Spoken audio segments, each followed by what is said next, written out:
तो क्या एनसीईआरटी पढ़ के सिर्फ नीट क्लियर हो जाएगा? अगर तुम बायो की बात करो तो हाँ बोलूंगा यार, देखो बायो में 100%, अगर तुम सिर्फ एनसीईआरटी बायो पढ़ के जाओ तो तुमको 95% मतलब 350 इजीली आ जाएगा सिर्फ बायो से। लेकिन अगर वहीं फिजिक्स की बात करो तो तुमको घंटा समझ में नहीं आएगा अगर सिर्फ तुम एनसीईआरटी पढ़ के जाओगे तो। Hi everyone, I am doctor जय। तो आज बात करते हैं कि क्या सिर्फ फिजिक्स की एनसीईआरटी पढ़ के जाएंगे तो तुम्हारा नीट क्लियर हो जाएगा? देखो फिजिक्स की एनसीईआरटी अगर सिर्फ एनसीईआरटी पढ़ने के लिए, समझने के लिए भी तुमको अपने कोचिंग का नोट्स चाहिए, सर का नोट्स चाहिए, क्योंकि यार फिजिक्स ऐसा है ना कि सिर्फ एनसीईआरटी पढ़ के तुम नीट देने जा भी नहीं सकते, और सिर्फ एनसीईआरटी अगर पढ़ोगे तो तुमको घंटा समझ में आएगा। तो उसके लिए तुम्हें एक्स्ट्रा नोट्स चाहिए, जो तुमको अपने जिस कोचिंग में पढ़ रहे हो वो सर नोट्स दे रहे हैं, या फिर ऑनलाइन कहीं से भी पढ़ रहे हो ना, वो नोट्स की जरूरत पड़ेगी। जैसे कुछ टॉपिक है यार, इलेक्ट्रिसिटी है, कैपेसिटर है, रे ऑप्टिक है, थर्मोडायनेमिक है, ये सब समझ में नहीं आएगा। अगर तुम सोचो एनसीईआरटी से पढ़ के मैं समझ जाऊंगा तो फिर तुमको घंटा समझ में आएगा। तो उसको समझने के लिए फिजिक्स के लिए तुमको स्पेशली, अगर फिजिक्स के लिए बोलूँ तो फिर हाँ बाहर जाना पड़ेगा, बाहर का नोट्स पढ़ना पड़ेगा, सर लोग का नोट्स पढ़ना पड़ेगा, या फिर तुमको कोचिंग का नोट्स पढ़ना पड़ेगा। और प्रैक्टिस तो बहुत जरूरी है, जितना तुम प्रैक्टिस कर सको उतना फिजिक्स के लिए सही है।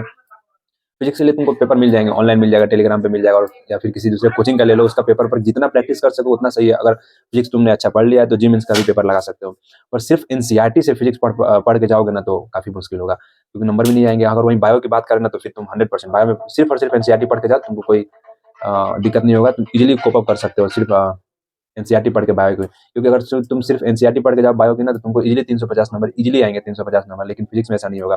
फिजिक्स में अगर तुमको 120 130 करना है तो तुम सिर्फ कोचिंग का पढ़ के जाओ, और एनसीईआरटी के तुम एक्सरसाइज बना लो। बाकी कोई जी मेंस अगर नहीं बनाते हो तो 120 130 इजीली फिजिक्स में आ जाएंगे। लेकिन हाँ अगर वहीं कंप्लीट लाने हैं तो तुमको फिर जी मेंस के पेपर लगा लो, आ जाएंगे कंप्लीट, इजीली हो जाएगा। बायो बायो के लिए तो यार कहूँगा एनसीईआरटी काफी है, लेकिन फिजिक्स के लिए नहीं बोल सकते। फिजिक्स के लिए तुमको बाहर जाना पड़ेगा।